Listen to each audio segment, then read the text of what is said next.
evening. Hello. How are you? I'm very well, thank you. How are you?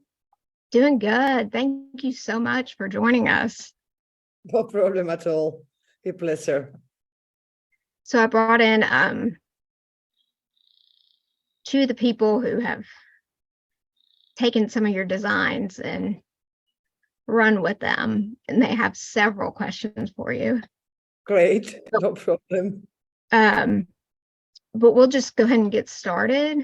I'll just ask you a couple questions and then we'll just go back and forth if that's okay. Okay, perfect. Okay. Can you introduce yourself and give us some of your background history? Sure. My name is Cristina Sopeña. I'm a costume designer. I'm based in Madrid. I work abroad too. I don't work only in Spain, but I'm based in Madrid. And lately, we are shooting a lot here, so I'm not traveling a lot. I started very young because my mother was a pattern maker, period one. She used to work in opera and theater. My father was a line producer, so I've been in this business or this world forever. I work a lot with designers during the summers and holiday, or helping my mom so I can get some cash for partying, for clothing. So after a few years, I started studying other things actually, but then after a couple of years, I changed and I went back to study design. So, and that's how I started in theater, basically, and opera. That was the first thing I used to do. Okay. And how did you get involved with Warrior Nun? Were you approached by Simon or by Fresco Film? I was not supposed to do Warrior Nun. I was shooting in Bulgaria. I was doing another film and I did the interview, but the days were not working really great. So someone else started. But then after a few weeks, they decided that they were going to try again with me. So, and at that point, it was the days were working a little bit better. So I said yes. So I started the prep for the season one was really, really short and really, really stressful. But Simon is lovely, and all the crew was lovely. And Barbara Perez Toledo, the production designer, is a close friend of mine that I worked many times before with her. So everyone made things very easy for costume department to try to catch up because we were really behind. But we did it. We did it, but it was really hard the first season. We definitely mean to ask a lot more questions about how that process was, but talking a little bit more about your background, you have been both a costume supervisor and costume designer. Could you talk a little bit more about the difference between the two and which one do you tend to prefer? Well, it's very different. I mean, there's nothing. It's just to me, always the costume department has like two different heads. One is the costume supervisor and the other is the costume designer. So as a costume supervisor, I work with amazing costume designers, and I've been lucky enough to learn from them as much as I could because they were generous enough to teach me and to say, okay, this girl seems like she wants to do something, so let's help her. So I've been very, very, very, very fortunate with the people I've been working with. I do love supervising, but at a point, I just was missing so much the creativity of designing that I couldn't do it anymore. Also because it was becoming, this is going to sound a little bit, but it was becoming so easy to supervise. So it's not an easy job at all, but I was getting very experienced. And many of the designers I used to work with, I was very involved with the aesthetic also of the thing, because otherwise I wouldn't do it. Otherwise I would get bored and I wouldn't do it. But at the point after many years designing, learning from so many people, supervising and learning from so many people, I thought, okay, I was going to stop working in this. That was the first idea. Okay, I'm going to set up a business. I'm going to stop. Supervising I'm not happy anymore doing what I do. And this job is so intense, so many hours. You have to travel. Sometimes you are away home for 6-7 months. So it's very difficult to work in that if you don't really love what you do, if you don't really have a passion about it. So, and I was losing that passion. I was just getting lost. So I went to my place, a house I have at the south of Spain, and stopped for a few months, I was actually putting information together to set up a business. And then I received this call from Ellen Mijovic, the designer of Maleficent and many other things. And she needed someone to help her because she was called to replace another designer for a TV show, and there was a very short period of time, and she needed someone to be able to set up a war room in 24 hours, to get all the samples, to get everything, to set up a crew. And the producer was a friend of mine too. And I said, okay, I go and I help, but this is not what I'm doing anymore. So I can go for a couple of months and then I come back. And I never came back. So after that job helping Ellen, she was doing only the first episode. So I stayed designing for the next episodes. And that's how I started again to design and to get involved. And then I realized that I was happy designing. It wasn't about the business that I was working in. It was about the creativity. I mean, I was missing it so much. I feel much happier when I have the chance to express what I want to express. No? That's what it is when you want to work with your creativity. Everyone has creativity. It's I guess that by helping with other designers and helping them with things, you start feeding it. And then there is a point that you need more and more, at least what happened to me. I don't know if it is for everyone, but I have a massive respect for the supervisors because we cannot do it without them. We cannot do it without them because they overwatch everything. They overwatch the crew and the logistic and the aesthetic and the suppliers, and that everything looks perfect as you want it. And it's a very big part of the costume department, a very big one.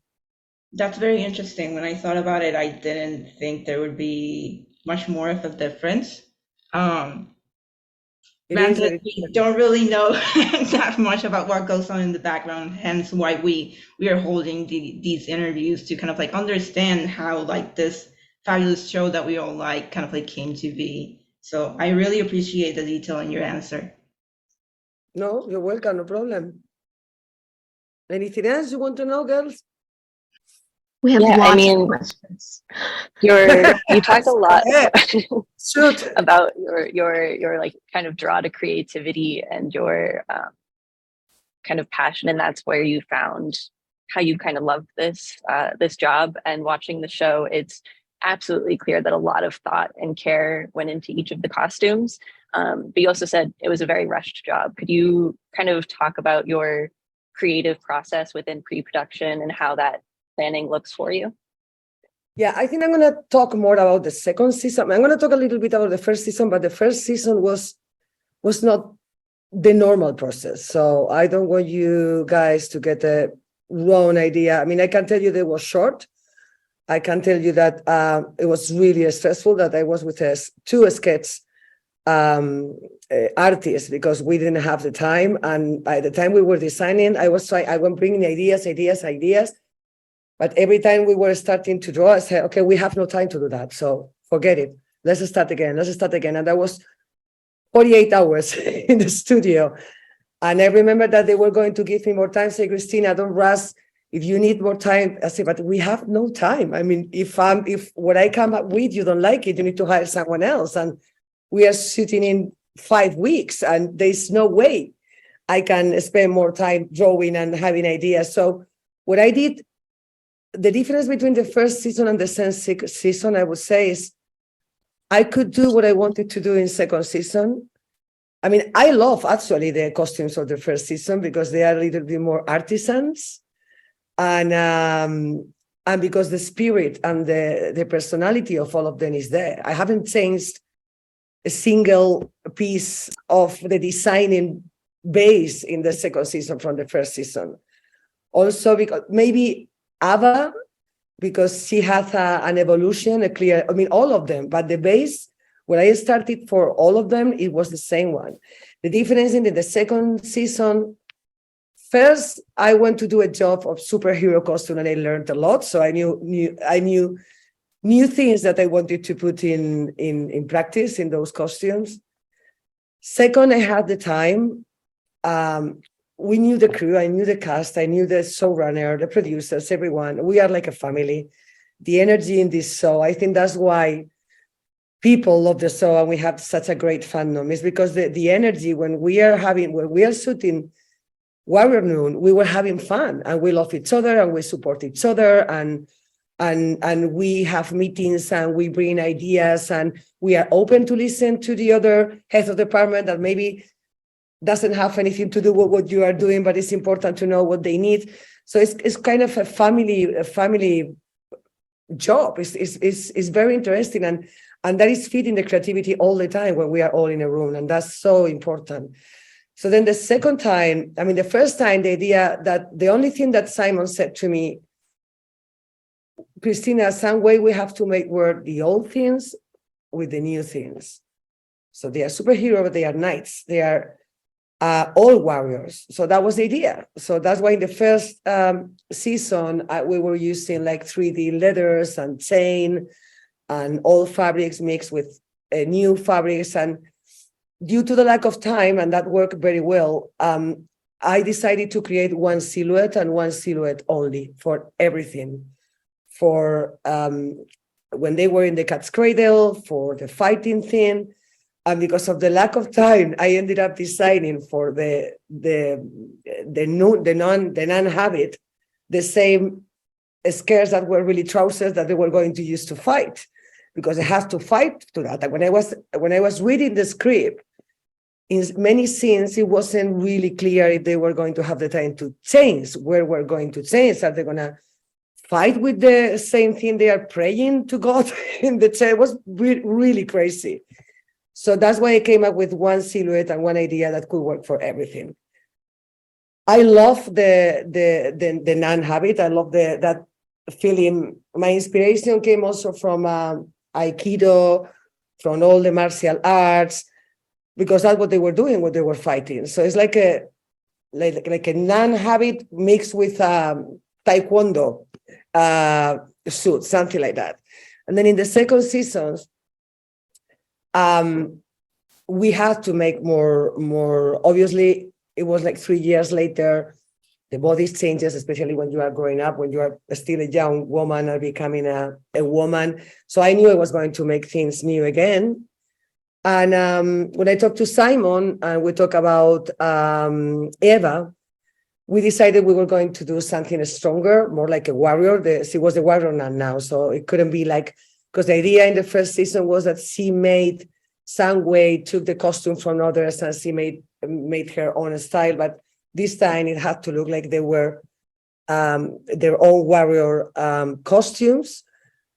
So we started creating Eva, and then I thought, okay, we are going to make one for her. We have to make one for all of them. So we ended up designing more, finding new references. And then I said to my team, listen, I went to do this Marvel film and I know these techniques. We have to find someone that can make this for us. And then there is this guy, Fito de Liberada. He's a prop maker, 3D designer. So he came in and he was helping me. I was doing all the 2D designings and then sending the pieces I wanted to do to 3D. We scanned the actresses, and then some of the art people were doing some sculptures. So it was a very technical process, but keeping the same spirit that we had in the first season. And that's why some of the cosplayers are getting crazy trying to do the things, because it is really, when I see what everyone is getting or what they are doing, I'm so proud of them. It's amazing. It's amazing. Considering all the crew I had to do it and all the thinking and all the hours I had to put there. And then I see that, I say, okay, maybe I'm not that good. Maybe they should come and design the next one. So yeah, and the girls were loving the new costumes, Cristina and Alba and Camila and everyone, even Lorena, with all that uncomfortable thing of makeup, hours of makeup the poor thing had every morning when she was already in the second part of the. But that was cool too. It was cool because it was a total different idea and a totally different character. And I love her plot too. So yeah, but basically it's thinking in the background of the actors, of the characters, reading the the scripts, being logical, like how and when are we going to use these costumes, and then having creative meetings with the showrunner and the production designer and the DOP, who are so important in this job too. And then to just come up with ideas, because you are trained for that. You've been working in that for years, so you know how to do it. It's not magic. It's just, as any other thing, it's just learn and work hard, work really hard. That's what it is. I think this is a great time to follow on with this, to be honest, because obviously we can see as fans and anybody who's sort of looked at the costumes closely, we can see there's obviously massive differences between season 1 and season 2. But specifically with this, as a designer, do you feel that you learned more between season 1 and season 2, particularly making these functional costumes, like the battle gear specifically? How much of what you learned between what changes you were going to make came from feedback from the actors or stunt actors? Because obviously that's a practical costume, not something that you're going to be standing still just posing in. It's something that they move in. So yeah, how much of the changes and how much did you learn from season 1 and season 2 from feedback from the actors and stunt performers? The thing is that I've been working in action films for many, many years, and I work in operas and ballet. So with the stunts performer, you need to think that they are dancers. They need to move like dancers. That's what it is. And then you need to know if they are gonna be using padding, and you have to cover it, and how much you are gonna be able to hide it. So normally they don't have one costume. They have the hero one. We call it the hero one, which is costume number 1 that fits perfectly, and you are never going to break or put blood or anything. Then those costumes normally have repeats for the fights, for the blood, blah, blah, blah. And then we call it the stunt costume or the padding costume, which has more room, or it's a different size, or you put some clips to make it bigger or smaller. And I work Kuko, the stunt coordinator, who is my neighbor, by the way, and we know each other.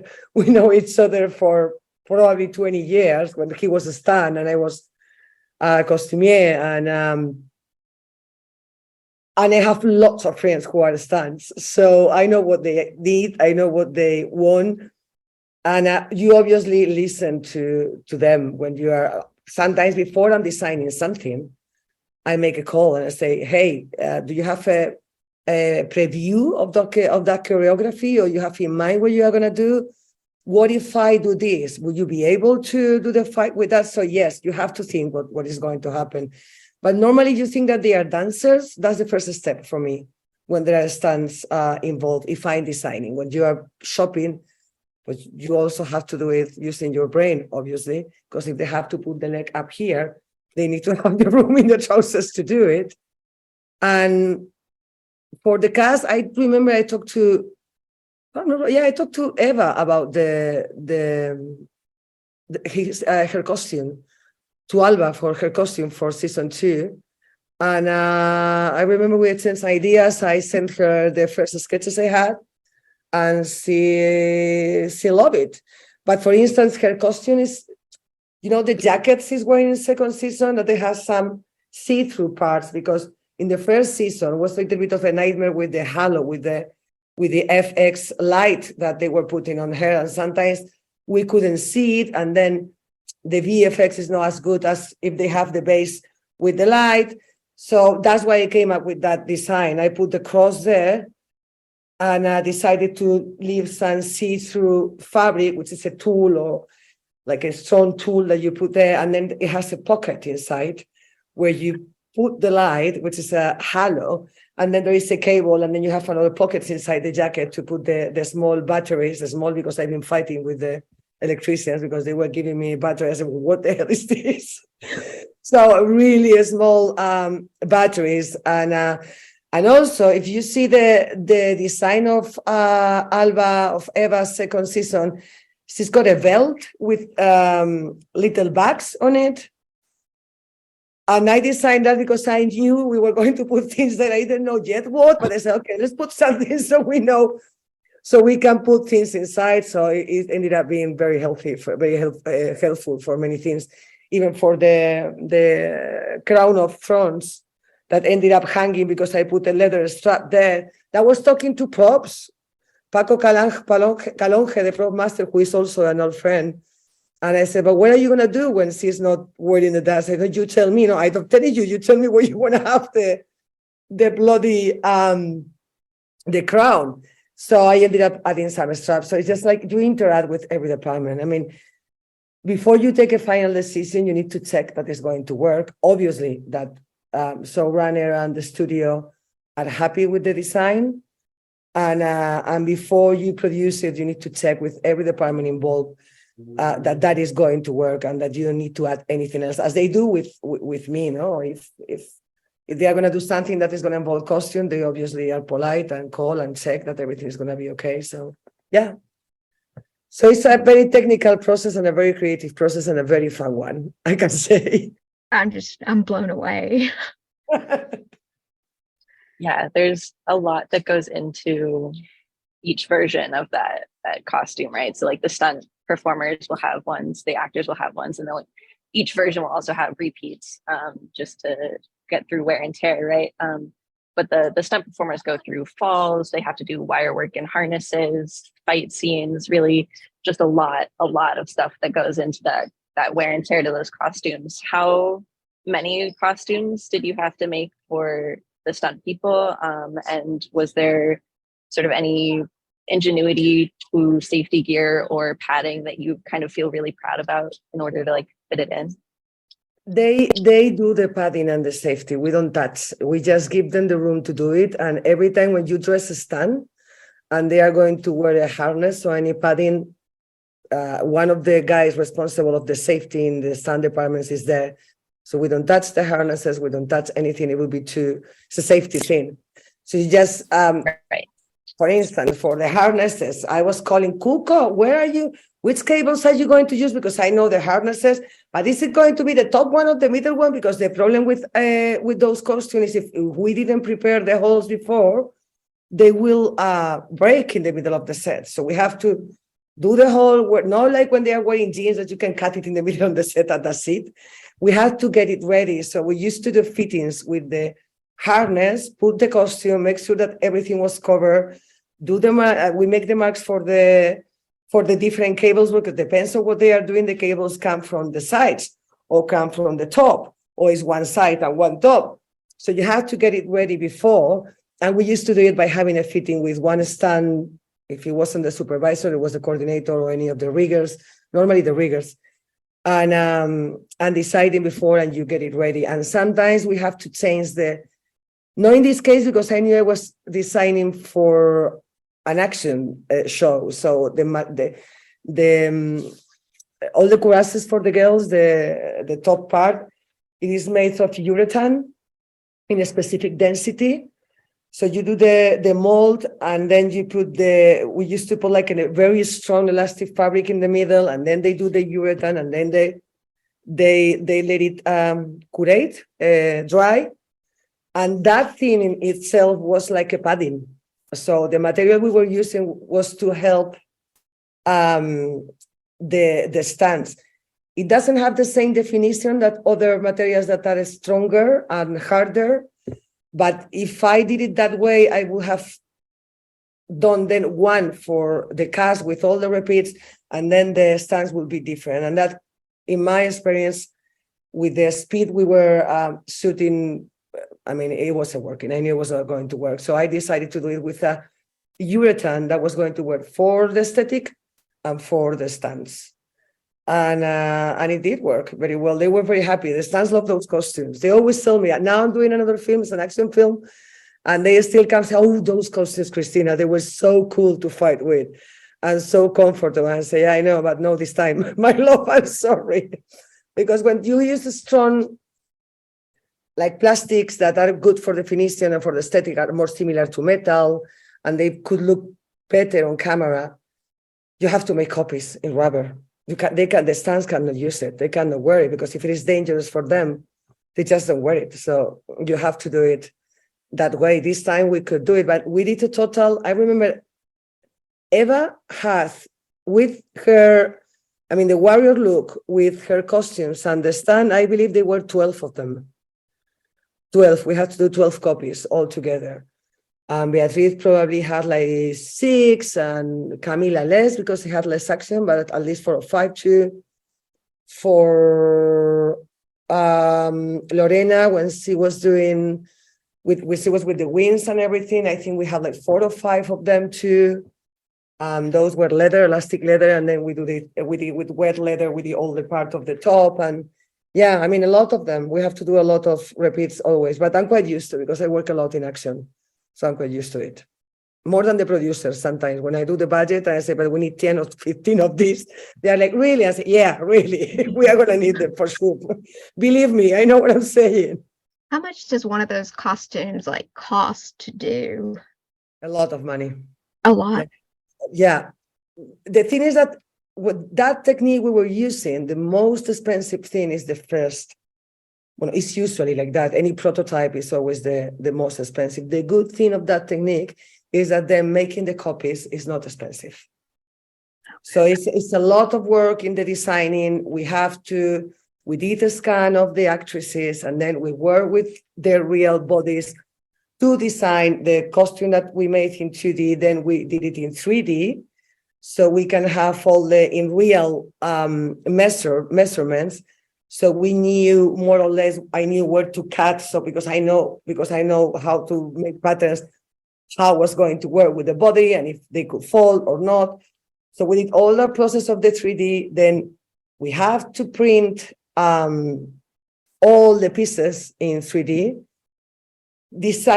deciding which one were going to be completely elastic and leather and very thin, which one could be thicker. And then some of them you just do it with the same 3D. Once I check on the body that they are okay, that we don't have to move. Maybe sometimes you have to cut 1 centimeter or 2 or whatever, or adjust a little bit.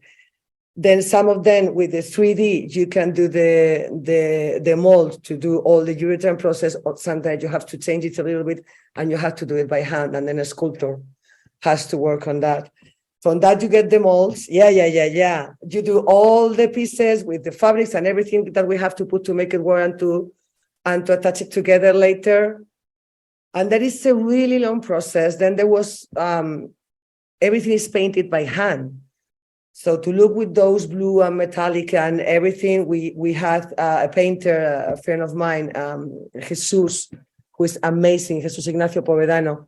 And he was doing all the final touch of all the courses before we put it together, and then they went back to him to do all the final touch. But once you do the molds and all the first process, then making the copies is not that expensive. So that's why you can do it, because otherwise it would be a nightmare. There wouldn't be no time to do it. It doesn't matter that it's a massive production and you have 6 or 8 months. There is a moment that the timing is what it is, and you cannot put more time, more people than that you can get available. So, but then the copies is a little bit, it's not easy, but it's quicker, it's cheaper. And once we know what we are doing, we can work in a chain system, right? So you do all the pieces and then you paint all the pieces and then you put them together, and then more people learn how to do it. And then you can see like one is doing the halo on the jacket and the other is doing, and then you do very quick. You do it one by one when then you are putting them together. But even in that, you have a system to do maybe all the front pieces and then all the back pieces. And then you add it here. And then you know that if you add this piece, the last one is easier. And then maybe the first costume, you are weeks to do it, like 5, 6 weeks possibly all together. But then in 3-4 more weeks, you have the other 8. You see, no, I mean, not in the case of Ava, because with the jacket and everything was complicated, but it's just quicker. Otherwise, there is no budget that can support that. I mean, maybe some budgets, but no hours. And it was okay, but it wasn't a big budget, but we have enough of what we wanted to do. The most stressful thing was maybe that we were shooting very quick, because you have to shoot a lot of things to get that quality that the guys, cameraman and directors, that all those fight with all those shots, you have to be very quick on set. That takes a lot of time, and we were all working very hard to deliver what we dreamed we were going to deliver, and then it was very stressful for them to shoot and get the quality. But they did it very well. Of course, they did. It's an amazing job for photography too, and camera and everyone involved in the shooting. It sounds really complicated, but I promise you girls that if you want to become a costume designer, you can do it. It is not that complicated. It's just practicing, like everything in life. And I mean, you've talked a bit about these 3D models, and anyone who follows you knows that you post a lot of the official illustrations of the costumes, which again, all of the cosplayers are very grateful for. But what is that kind of communication process from getting a design thought of and then into 2D and then 3D, and how many people are kind of involved within that process? Okay, I'm a free control, I have to say. I'm a very free control. That's my team knows, and they call me the woman who sees everything. But right, so the first thing I do is I work alone the first weeks, like any other creative person. I mean, a head of department. I think what I'm going to do, you read the script, and then you start. I find references and new fashion things. Yeah, so I do what we call mood boards. I'm sure that you heard about that before. So no, okay. So it's Not like right. when you are going to meet. There are two types of mood boards, or at least they are for me. One thing is if I'm doing something to get a job, then it's more abstract and more about ideas and colors and feelings and things like that, because you don't want to get too involved just in case you finally don't want to do the job after the meeting or after the interview, or you want to be open to what you are going to hear from the producers or the directors. So it's about making something that made them see that I understand what they want, but being open, and it is more about feelings and the story. But when you are making a mood board to create a costume, it's like when you are creating a mood board to create a fashion show. It has to be very specific because your team needs to understand what you want.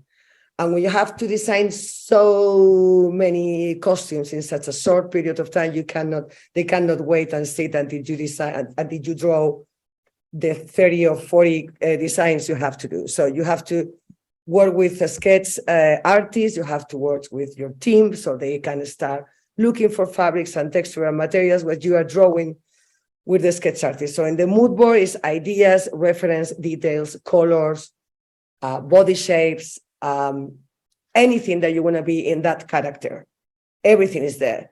Or even fashion, if it is for casual looks, even fashion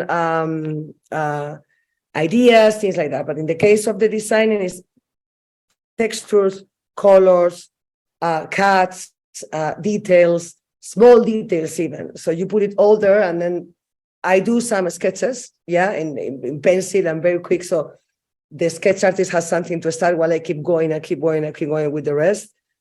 I normally work with Maria Ledo, who is amazing, and she knows me very well. So it's so easy. We just sit in front of each other, and I throw her papers, and I find references, and I throw her more references, and then she's drawing. I sit down with her. No, this line here. No, that I want this higher. So it's a very good. That's the next process. Then I took that. Obviously, I send it for approvals for showrunners and a studio and whatever. In the case of the Warrior Nun, there was no one single change. Everything got approved right away in the first email. So then I take that and I meet with assistants, and I mean cutters, fabric artists, painters, assistant, buyers. So we normally have a small meeting with what I call the design team, who are the first team to start with me. And I mean, first I start, then the supervisor, obviously, budgeting and doing all the things in parallel we have to do with the sketch artist, and then the rest of the design team. And then we start looking for materials to make tests, for instance, with the urethanes, and the painter doing finishings with the color. So I said, I want this, I don't want that. It has to be more silver or more. So we do it like that. Once I get the approval, in this case, I send it to the 3D designer, who is, as I said, Fito de Liberada, Create FX is his company. And then I start working with him in parallel with the other sketch artists and the other team. And then after a few weeks, we start the process of making. We scan the cast. Once we have the fabric, we are ordering, and then we order the materials while we are finishing the designs. Because in my case, if I wait until I have all the design and process finished, then there is no time to have everything. So I try to work in parallel. That's why everyone say I'm very quick, but that's how I do it.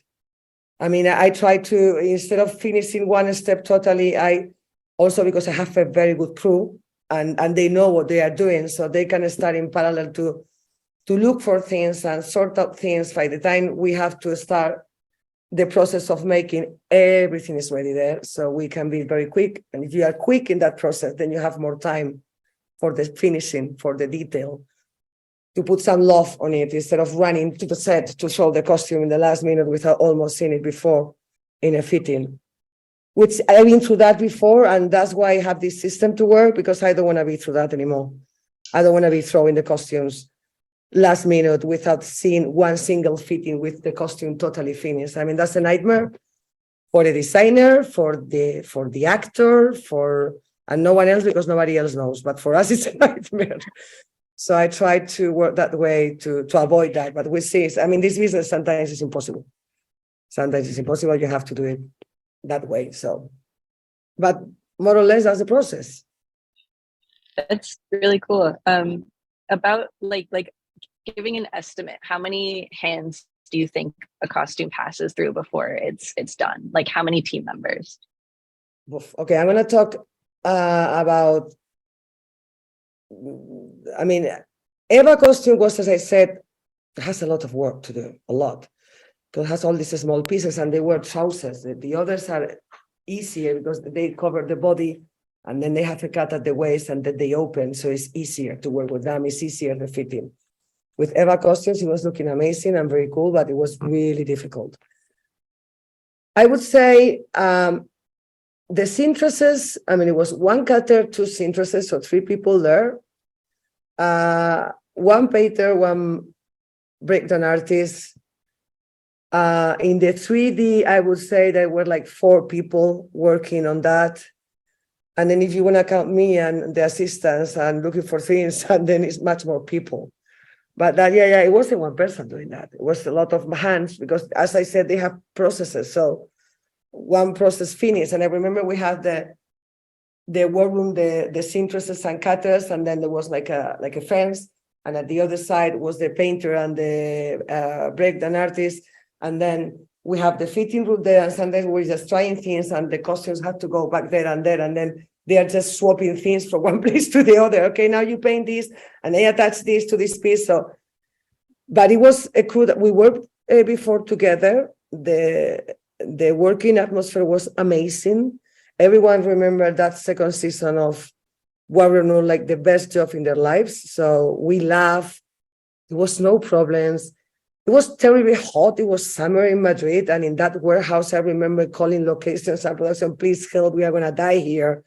We need some air, because they brought an air conditioner, but it was so hot that it was impossible. Everyone's sweating. I remember sending our PA to buy Aquarius and Coke and some sodas for people to be able to keep working. And I was thinking, at any moment, someone is going to say, enough is enough. We don't want to do this. This is too much. That didn't happen at all. That's quite amazing. That's quite amazing. Because it was not only about the girls. We were doing all these Adriel costumes.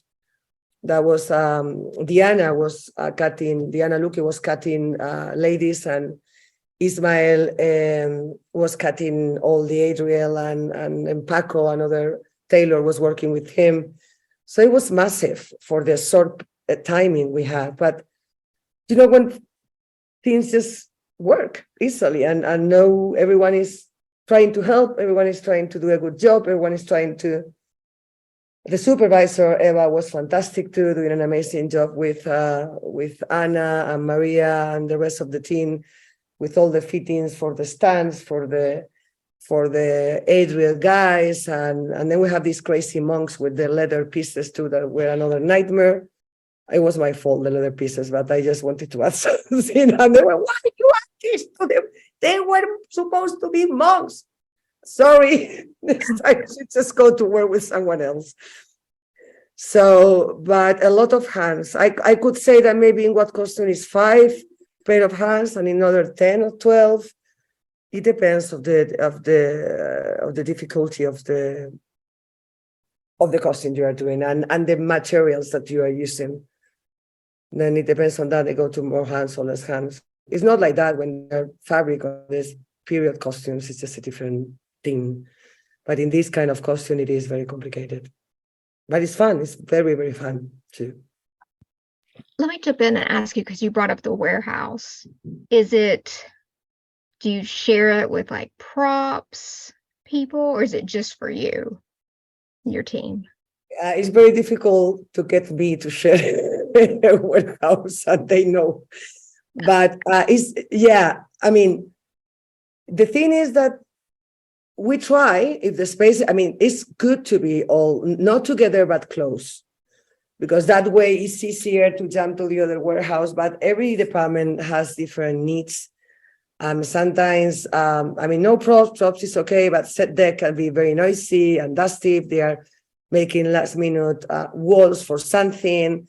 We need to clean a space normally, because we normally keep separated the dirty areas, which are the painting, the breaking down, and they have to have good air and open and natural light, and then we have separated where we put the costumes for the cast, and then so it's not so easy. But in this film, and I did also in another one last year, we are sailing with a stunt, because it's a massive place and it's very handy, because sometimes you make a fitting with the cast and then the suits didn't fit, but he's rehearsal, and the day after with the stunts, you just go to the corner and say, hey, can you try us these shoes, please?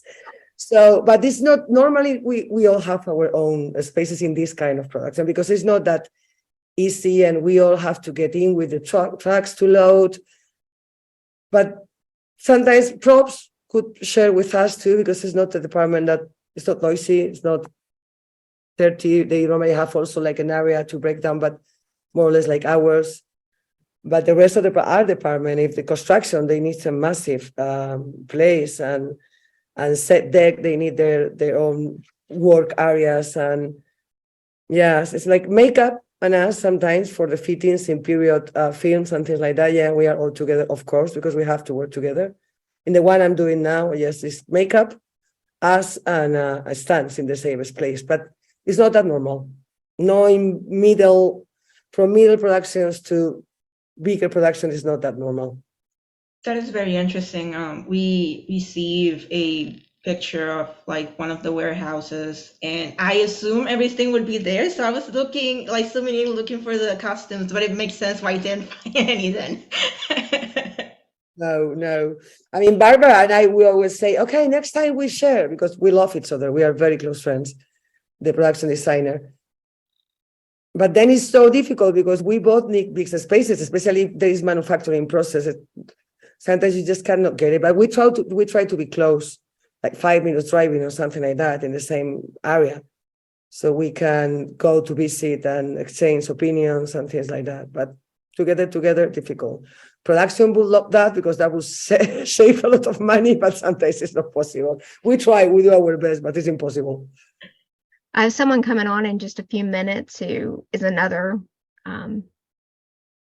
cosplay person who just released her outfit. She'll be here in just a minute because she wanted to meet you. Okay. But we'll just go ahead and ask a couple more questions till she gets here.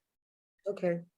I can jump in with the fan question that we had. Should I? Yeah. Sure. Okay. We actually have a direct fan question, so I'll just kind of like read it more or less. So it starts with, first, congratulations, because the sisters' costumes are so great. I love them. Each one of them has a distinctive costume according to their ability. And they're asking essentially, what inspiration do you use to make different variations for the Warrior Sisters' regular outfits and combat outfits? Their personality. I mean, the characters are very well written. You don't always get that. So it's so they are who they are, and you can see it and you can feel it when you are reading. And also, if they are going to fight with a specific type of weapon, I also normally call to make sure that what I'm reading is what is going to happen, the stand supervisor, and say, hey, what kind of fight is this character is going to do, especially in this show, because it was involving so many different weapons and so many different type of, so that I need to know the skills of the stand double, so I know what is going to happen with their fights. But that is, it's not secondary, it's also important, but what you really get when you read the scripts and you know who they are instantly, because they are, as I said, they are very well written. And then you work from that and you think in the past, I mean, what is this person coming from? What happened in their lives before? And then what they like or how they are going to be their body language. For instance, with Beatrice, I tend to keep her clothes and I tend to keep her in a silhouette very similar to what she was wearing, because she was not so out yet. So you have to leave some room for changes in the future, especially it's not the same when you're making a film and you know what is going to happen from the beginning to the end. It's not the same as you're designing for a saga and you know there's going to be more than one film, which has happened to me also this year, or a TV show that probably there will be a lot of. So as a designer, you want to leave room for everything. I don't want to be in trouble in the next season saying, okay, what the hell I do now? I show everything and then be struggling to decide what to do or how to. But as I said, when I saw Beatrice, I remember she was the first nun I did the fitting with in first season. I mean, her behavior was amazing. She the moving for hours. I was trying everything on her, and her body, the way she moved as the character, not as Cristina. I mean, what else could I do but what I do in what I did in the second season? I mean, I had to dress her like that. There was no other thing to put on that lady, the way she was moving, the way she was behaving, and with Alba, it's who she was and who she wants to become. That's important for me because she's trying to become someone. She is still growing. She is still becoming someone. So you have to see that evolution. With lovely Camila, with Olivia, this is so great too.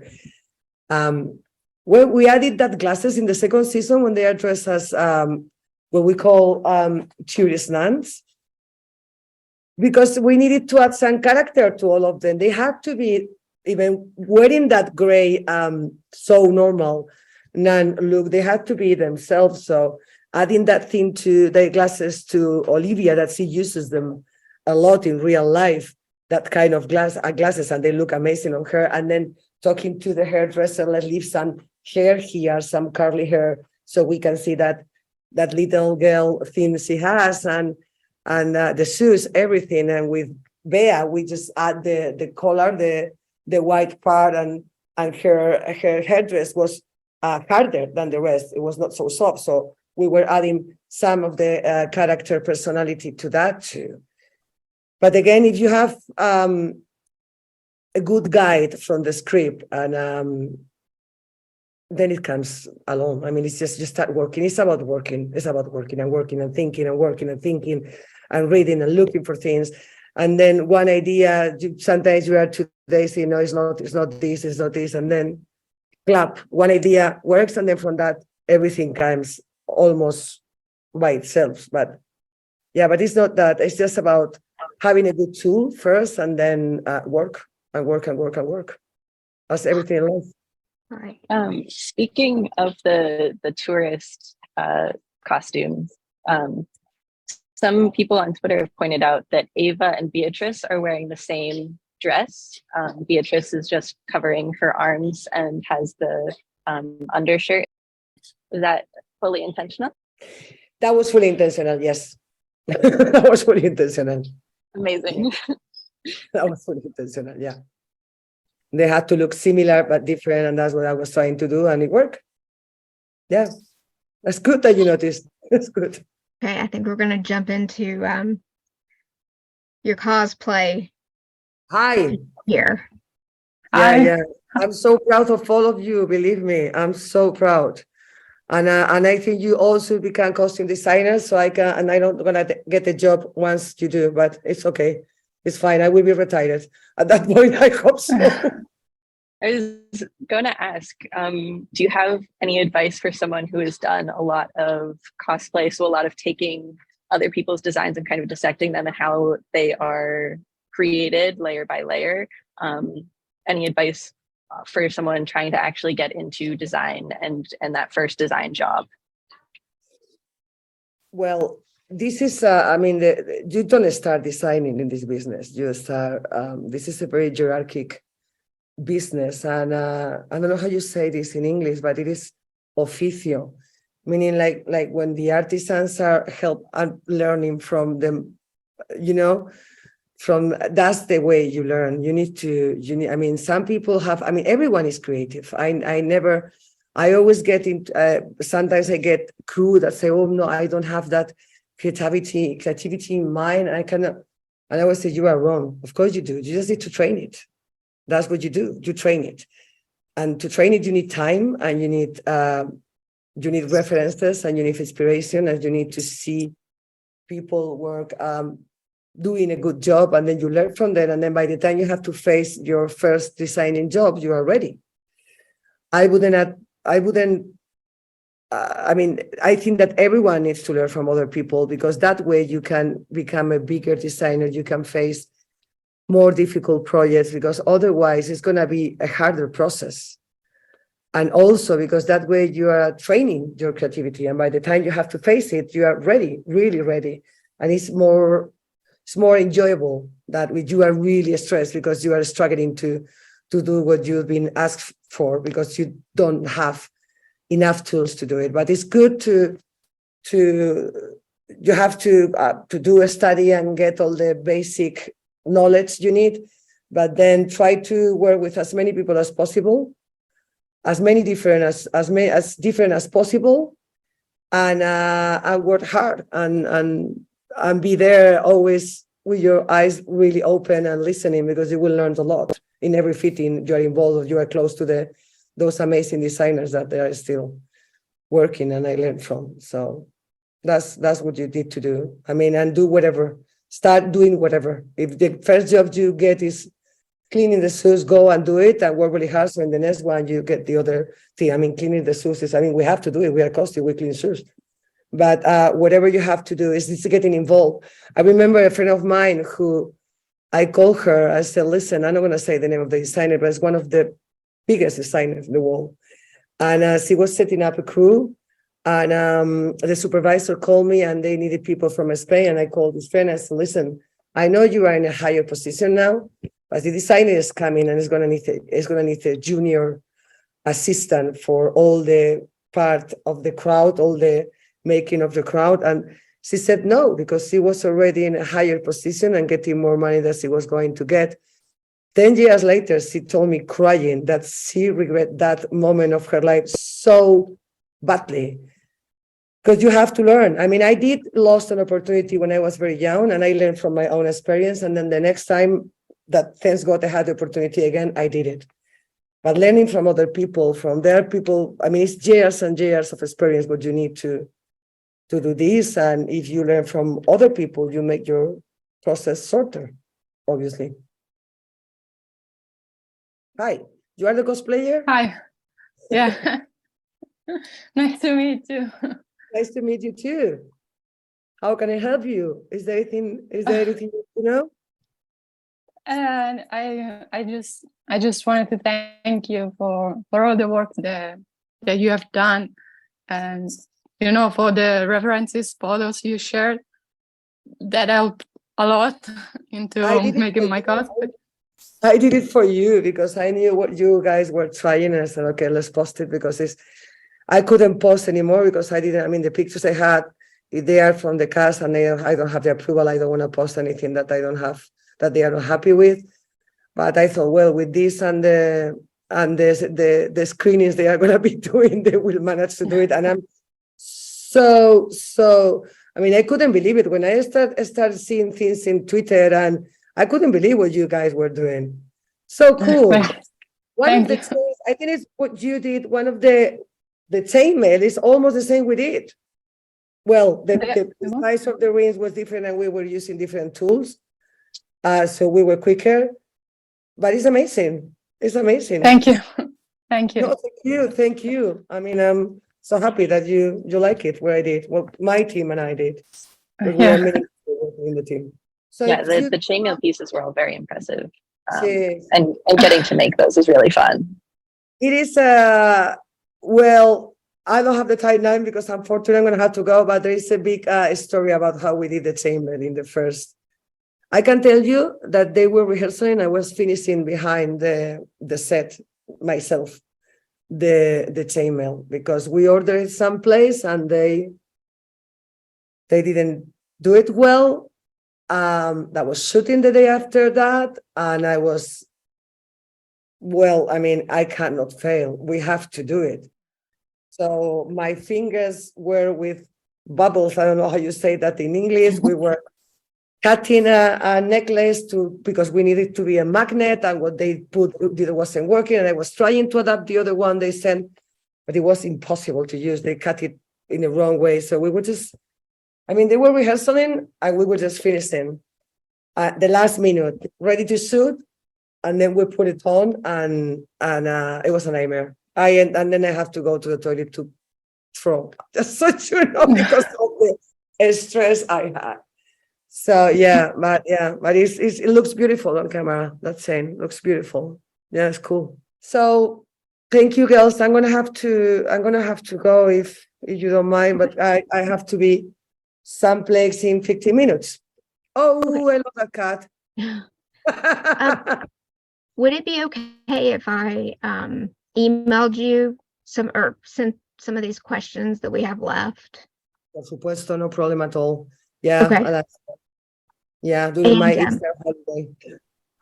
I have one more question. Okay.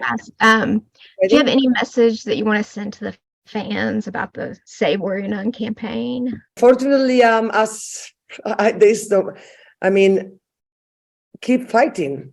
You never know. Keep fighting, because I mean, I know we haven't never been told officially anything apart of, okay, at the moment we are not doing third season, so you can go and get other jobs. Because we normally, I mean, I've been hired by Netflix, but it's also not first by Distortion Field, so I don't have more information that Simon could have, and of course I have less information that he could have.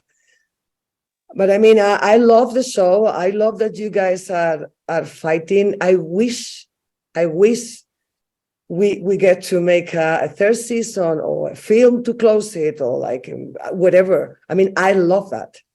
Let's hope we can do it. If I receive that call, you will be the first one to know. I will put it in Twitter like right away.